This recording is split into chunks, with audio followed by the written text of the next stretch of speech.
You'll be handling the entire reconciliation workflow going forward. That's what he said. No preamble, no warning, just that. Like he was handing me a memo about the new coffee filters. I was still chewing a bite of bland cafeteria lasagna when the words dropped out of Trent's mouth like loose change from a ripped suit pocket. The new VP. Hair too gelled, shoes too shiny, and a PowerPoint addiction that could qualify for rehab. 10 minutes into the all-hands cost optimization meeting when he announced it, like my entire team had been a clerical error he was finally correcting. We're sunsetting the reconciliation unit. But Marla here's got 15 years of institutional knowledge, he said, gesturing to me like I was a feature of the building. She's a rock star, a real team player. Rock star? I haven't taken a full lunch break since Obama's first term. But sure, let's go with rock star. Across the room, Brenda's hand stopped mid-highlight over her audit binder. Julian, my newest hire who still believed in things like performance reviews, went ghost white. No one spoke. They didn't have to. We all knew what it meant. They were gone, effective immediately. And I was the poor bastard inheriting their workloads. No raise, no bonus, just a thank you for your flexibility. Trent beamed like he'd handed me a gift card, not a burning building. I smiled, because here's the thing.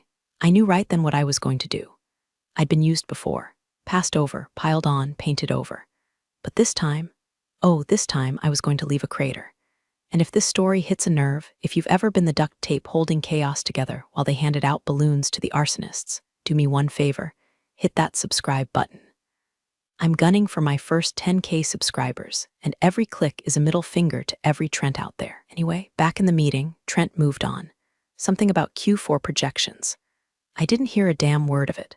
I was too busy watching his mouth move while mentally packing my digital go bag. You know that quiet moment in a heist movie when the hacker's already in the system and the guards don't know they've been robbed? That was me. I was already archiving, already cataloging. They thought they were saving money. What they were really doing was detonating the only person who knew how the money worked.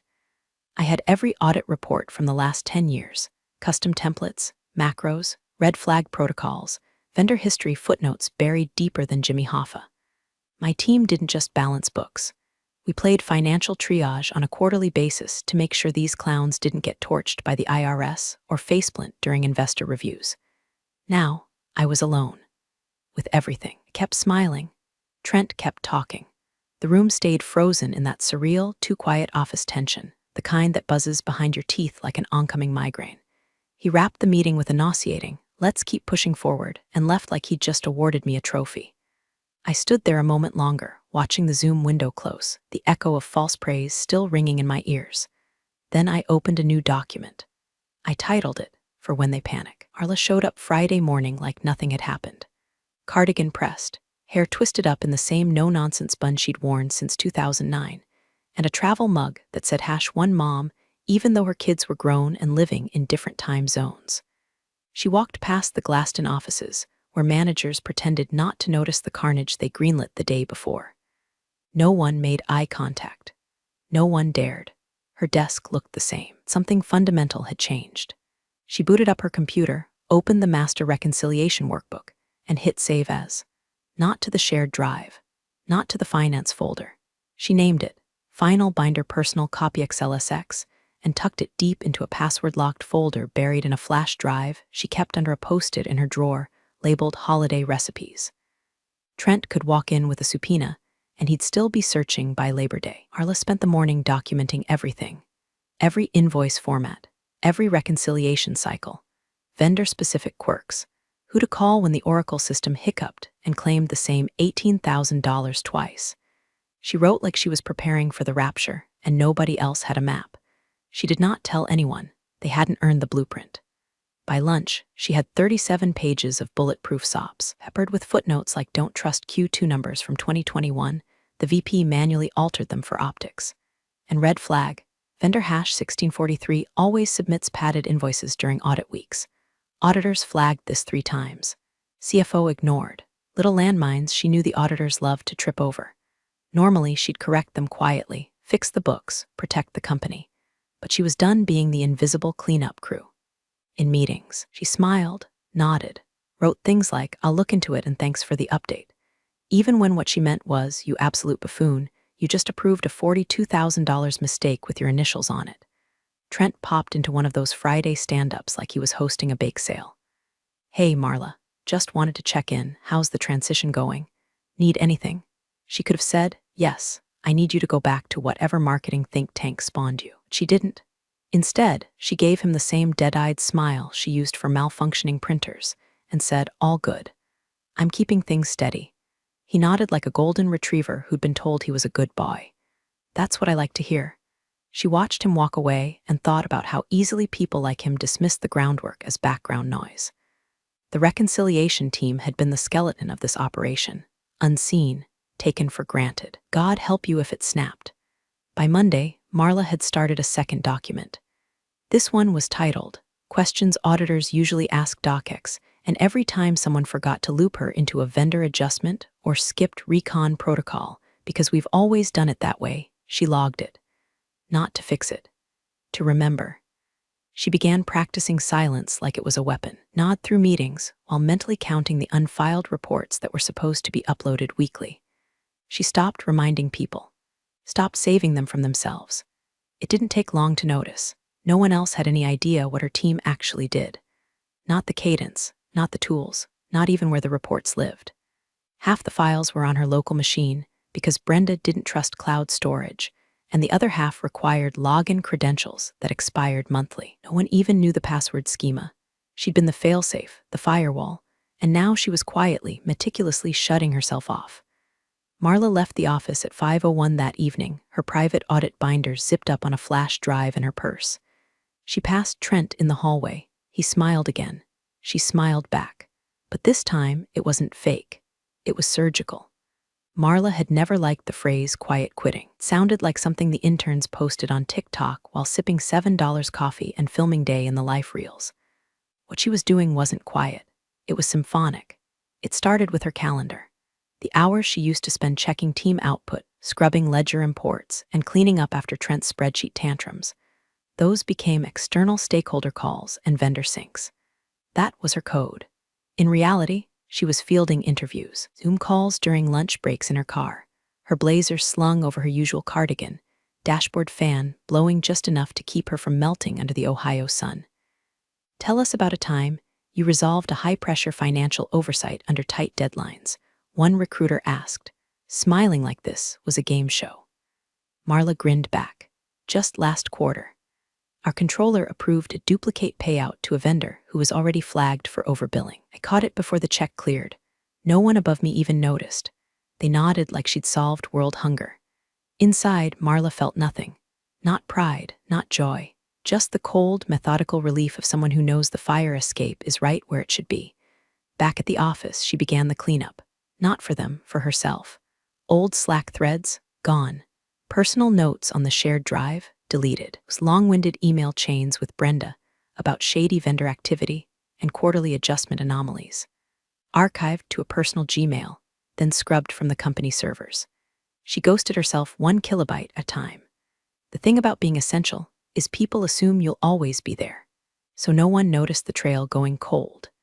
No one asked why the Marla folder was suddenly half its size, or why all those macros they depended on now said #ref. Watched them flail politely. Then HR sent the email. Subject, knowledge transfer planning request for discussion. She stared at it for a full 30 seconds. HR had that uniquely soulless tone like they were asking if you could train your replacement with the same cheer as baking brownies for potluck. Marla clicked mark as unread. 2 days later, they followed up. "Just checking to see if you saw our last message. Please let us know a good time to meet." She flagged it. Let it rot. If they wanted knowledge transfer, they could hire a psychic, or maybe try divining the process from the crumbs left behind in her draft folders. Every night now, she walked out of the building exactly at 5:00 p.m. Not 5:01, not 5:06 after answering just one more question from the CFO. 5:00, dead, on. And every time she passed that we're all in this together. Poster in the hallway, wanted to staple her resignation letter to it just for the poetry. On Thursday, she walked into a meeting where Trent was showcasing a new efficiency matrix he got from a leadership podcast. He stood in front of a slide that said we rise by lifting others in Comic Sans. "Marla, you've been with us a long time. You embody so much of our core DNA," he beamed. She smiled. "Thank you, Trent." He went on about integration, synergy, elasticity, whatever MBA salad he'd marinated in that week. Meanwhile, she mentally accepted the offer that hit her inbox that morning. Better title, more money, a boss who used please like a verb and not a threat. The world around her kept spinning its shallow corporate theater. But Marla had already left the building. All that was left was her shadow, and even that was starting to fade. It was a Tuesday morning when the CFO stopped by her desk with a coffee-stained mug that read "I excel at Excel" and a casual tone that didn't match the stakes of the conversation.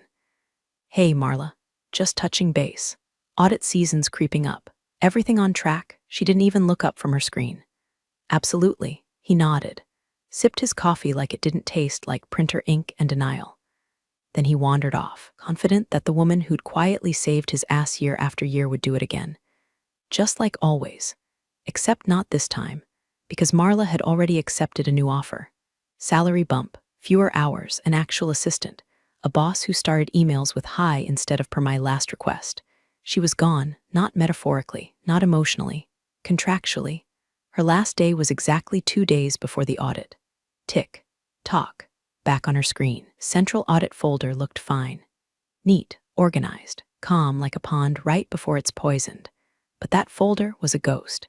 She hadn't updated the reconciliation logs in over 3 weeks. The vendor summaries, 6 months out of date.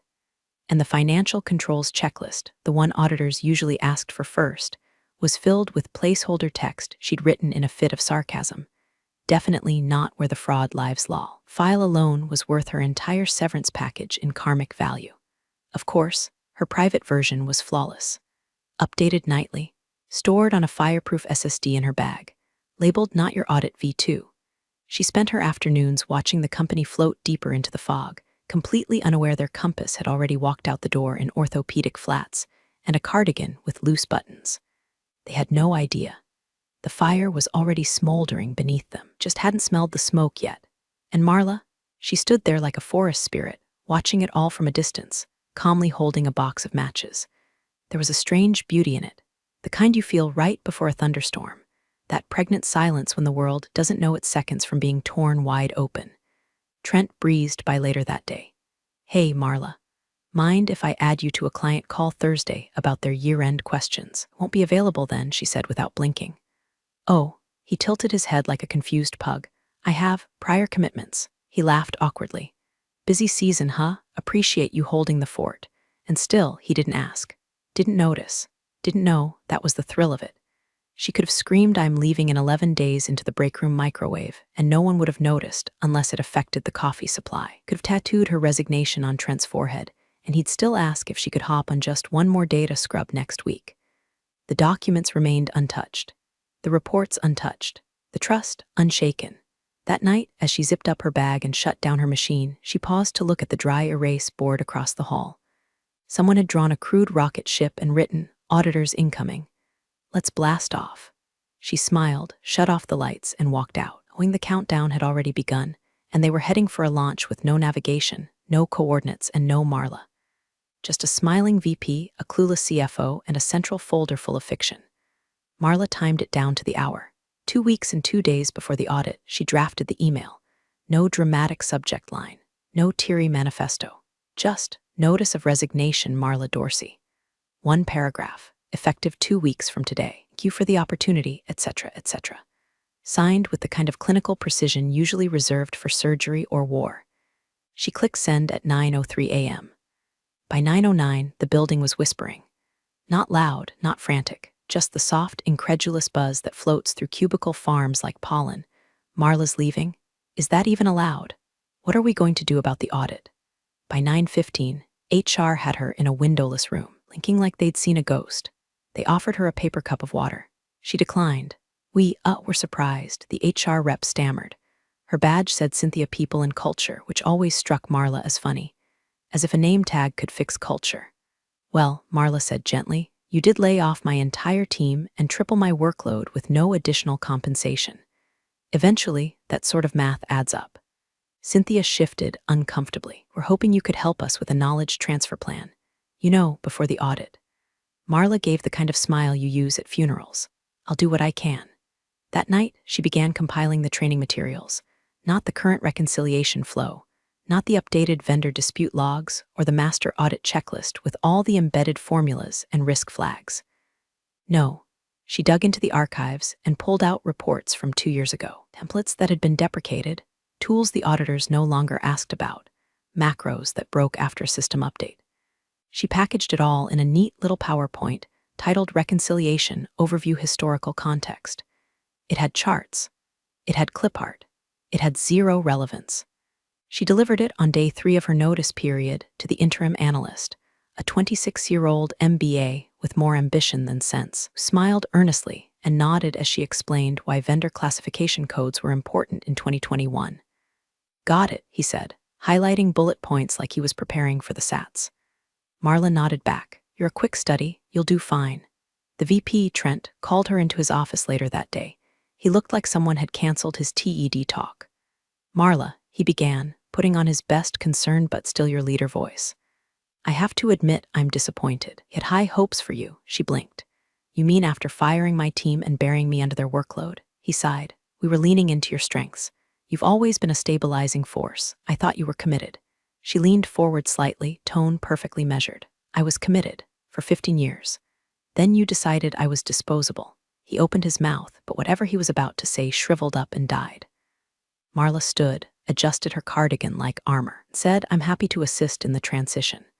I've provided training documentation and outlined historical processes. He didn't catch the emphasis. No one ever did, until it was too late. By Friday, her calendar was a graveyard of vague meeting titles. Sync, Touchpoint, Strategy Review. She attended them all, nodded when necessary, and watched them circle the drain in real time. Each time someone asked a specific question, where the vendor log thresholds lived, or how to reconcile the intercompany transactions for Q3, she tilted her head, paused, and said, that would have been Brenda's territory. Right, they'd mutter, making notes like Brenda might materialize out of a fog with a USB stick and salvation. Marla had never felt lighter. She slept better, drank her coffee slower. She even started parking in the visitor lot out of spite, daring someone to say something. At night, she rehearsed what she'd say on her final day. Something gracious but sharp. A line that would echo in the building long after she was gone. But that was still 9 days away. Plenty of time left to watch the floorboards creak under their weight, to let the fire spread quietly behind the walls, to smile, offer empty guidance, and walk them lovingly toward the cliff. By the start of her final week, the office smelled like panic, burnt coffee, cheap printer toner, the collective flop sweat of people realizing they trusted the wrong person to stay. Monday's audit prep meeting was called for 9:00 a.m. sharp. Trent insisted on donuts. Marla arrived at 8:57 with a fresh notepad, a pen that didn't work, and a facial expression so neutral it could have passed for Buddhist enlightenment. She took a seat near the door. The conference room was packed. The intern, Derek, brought a laptop that wouldn't connect to the projector. Cynthia from HR hovered like someone waiting for a smoke alarm to go off. The interim analyst, what was his name, Greg, had printed out 3-month-old reconciliation logs and highlighted them in pink, for reasons unknown to God or finance. Trent clapped his hands. All right, team, let's get aligned. Nobody was aligned. Marla, he said cheerfully, like they were co-hosting a podcast. Can you walk us through the reconciliation file? She tilted her head with the slow grace of a church bell. Which one? He blinked. The Q4 master, she smiled faintly. I didn't upload that version to the drive. I kept it local for data integrity. You know, since version control became a problem last quarter, someone actually gasped. She didn't turn to see who. Trent tried to laugh. Okay, well, let's just use what's there. What was there was a patchwork of broken links, old templates, a spreadsheet that still had Julian's name on it, despite Julian being laid off 5 weeks ago and currently freelancing in Colorado. The screen lit up with chaos, formulas referencing empty cells, tabs labeled use this one, and a red warning bar across the top that read, helpfully, data source unavailable. Trent soldiered on. We can make this work, folks. We've got legacy docs. Let's pivot. Marla watched it unfold the way you'd watch your old house burn down after moving out. A quiet awe. Not sad, not angry, just satisfied. The intern muttered, where's the Q3 variance log? Someone else chimed in, has anyone seen the current vendor dispute list? Greg flipped frantically through his binder of outdated screenshots. I thought Marla went over that last week. Marla, still calm, replied, "That was a training session on 2021 formats. That's not helpful," she shrugged. By 9:26, people were visibly sweating. Trent tugged at his collar. Cynthia tapped on her iPad like she was texting God for a miracle. The best part? No one, not one single person, had thought to check whether this year's documents existed anywhere outside Marla's laptop. And they didn't, because Marla never uploaded them, never promised she would, never even pretended. She'd simply stopped updating the drive. Quietly, months ago. She leaned back slightly in her chair, watched Greg whisper to Trent, watched Trent pretend to nod knowingly, and sipped her lemon water with the serenity of a woman at the end of a very long chess match. It wasn't just that things were falling apart.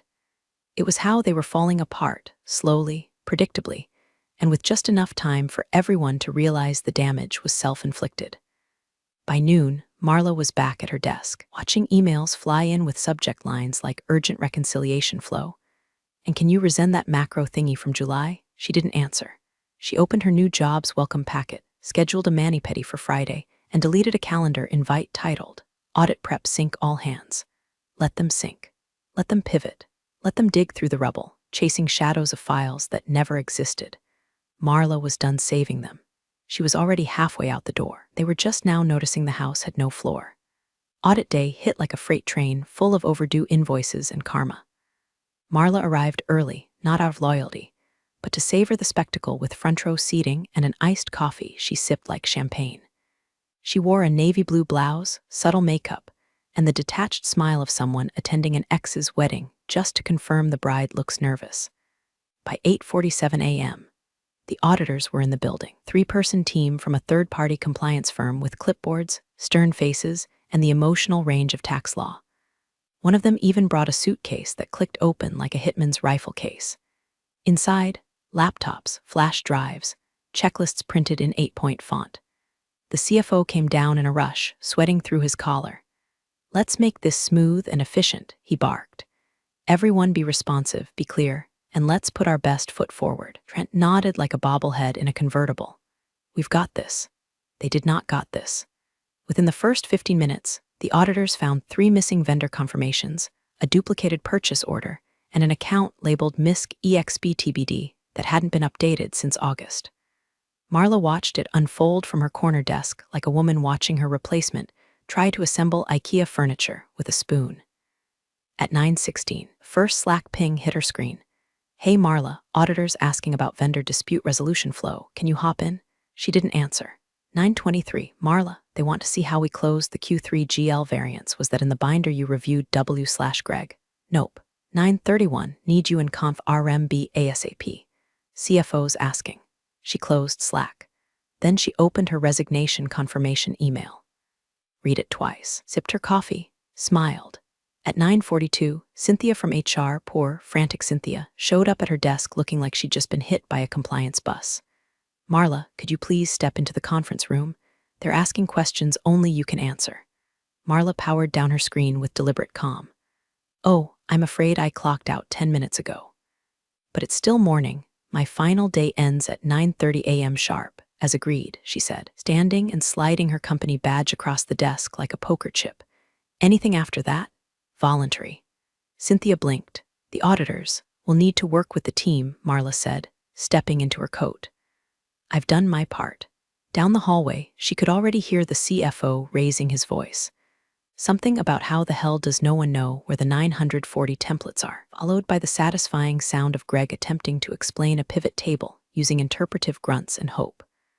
Marla passed the glass conference room just as an auditor gestured at the screen and said, "This entry is dated February 31st. That's not a real date." She didn't break stride. By the time the auditor flagged their third undocumented variance, the CFO shouted her name down the hall. "Marla, we need you in here now." She paused by the elevator, turned slightly. "I'm afraid that's above my pay grade now," she said, not unkindly. And then she was gone. Elevator down, phone off. A breath she didn't know she'd been holding released like steam from a cracked pipe. The world outside had never looked so free. Back upstairs, the company was officially being flagged for operational negligence. Several controls were deemed non-verifiable. Vendor audit trails were marked unsubstantiated. And Trent, man who once used synergy to justify gutting her department, was now flipping through 3-month-old spreadsheets while explaining, "This used to work when Marla was here." But Marla was already in her car, windows down, wind in her hair, listening to Sinatra and humming along like the final credits of a very long, very sweet revenge movie. The audit report dropped like a guillotine. Whispers turned to murmurs. Murmurs turned to boardroom screams. By the end of the week, the entire 5th floor smelled like scorched reputation. 3 days after Marla's departure, the firm's executive Slack lit up like a slot machine on fire. Words like breach, non-compliant, and how the hell did we miss this ricocheted off digital walls. The final report labeled their reconciliation procedures structurally deficient, noted severe gaps in documentation, and with the cold finality of a coroner's signature, recommended an immediate freeze on all external growth initiatives. Translation: expansion plans were dead. The CFO, under internal review. Rumor was the board found an old email chain where he told Marla to just fudge the variance this once. That alone could bury him under enough HR tape to mummify a C-suite. And Trent was quietly reassigned to business development strategy support, a title so vague it might as well have been bench warmer. His new desk was reportedly located next to the printer. People said he flinched every time someone printed a reconciliation report. None of this surprised Marla. She was already 3 days into her new job. Her new office had real windows. Her new team actually listened when she spoke. The first meeting she attended, the director said, "We trust your judgment. Build whatever process you think is best." She almost cried. Instead, she nodded once, opened her laptop, and set up systems in 6 hours that would have taken her old company 6 months and 4 breakdowns. On Wednesday, they delivered her welcome package. Personalized mug, company fleece, a card signed by her entire department. One note read, "Finally, someone who knows what she's doing." By Thursday, the CEO swung by her desk just to say he'd heard great things already. She didn't blush, didn't stammer, just smiled and said, "Plenty more to come." That was that. The chapter was closed. No leftover bitterness, no night sweats, just a clean, quiet satisfaction until Friday. She was eating lunch, turkey wrap, kettle chips, sparkling water when the notification popped up. LinkedIn, Trent B. has requested to connect. She stared at it for a full 20 seconds, fork suspended midair. His profile banner still showed him grinning in front of a chart with arrows going up. Message: would love to stay in touch. Hope you're doing well. Smiling face with smiling eyes. She clicked ignore. Paused, hovered over the ellipsis. Then clicked block. No message, no comment. Just a clean digital severing, smoother than any exit interview, sharper than any resignation letter. Because some bridges deserve to burn, and in their light, you finally see the road ahead. You're the real stars of the corporate jungle. Thanks for watching. Hit subscribe, or I'll flick the switch on your old cubicle memories.